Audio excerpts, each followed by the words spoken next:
Hey church, Aaron here. It's great to be back.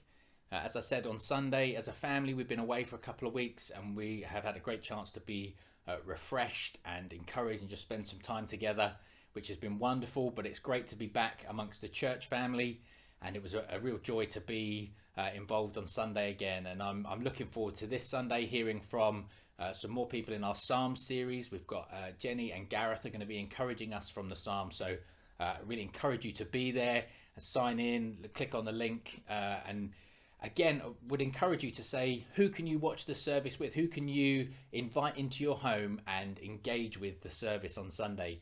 And we're going to be doing that this week, and would encourage you to do the same thing.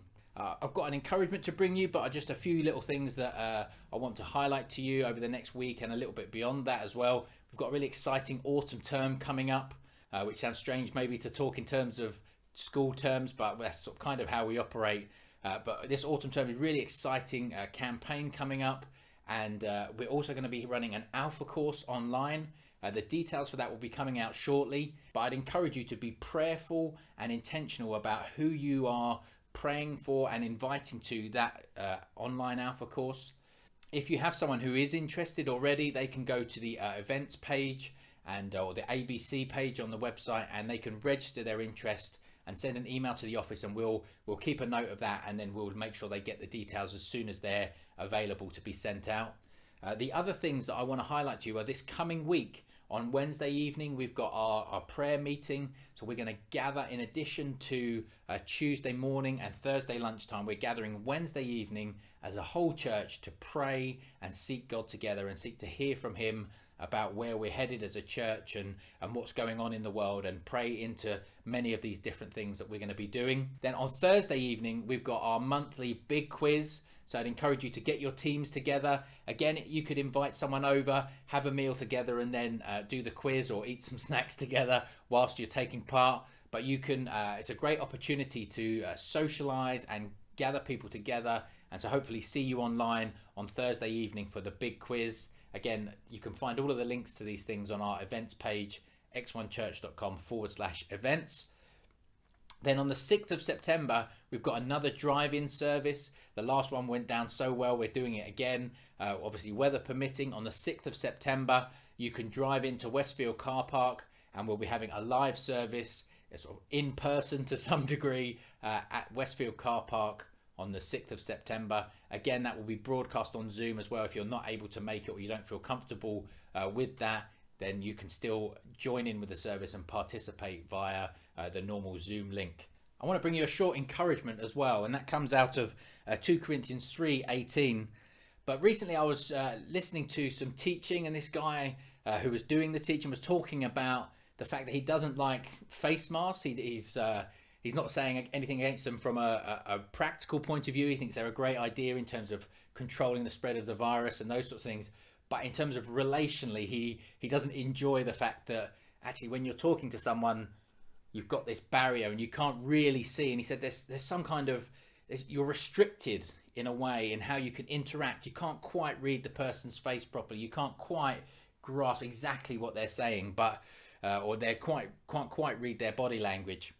And in my readings, I came across this verse, 2 Corinthians 3:18, is sort of one that I reflect on often, but it struck me in a new way. It says this: "And we all with unveiled face, beholding the glory of the Lord, are being transformed into the same image, from one degree of glory to another."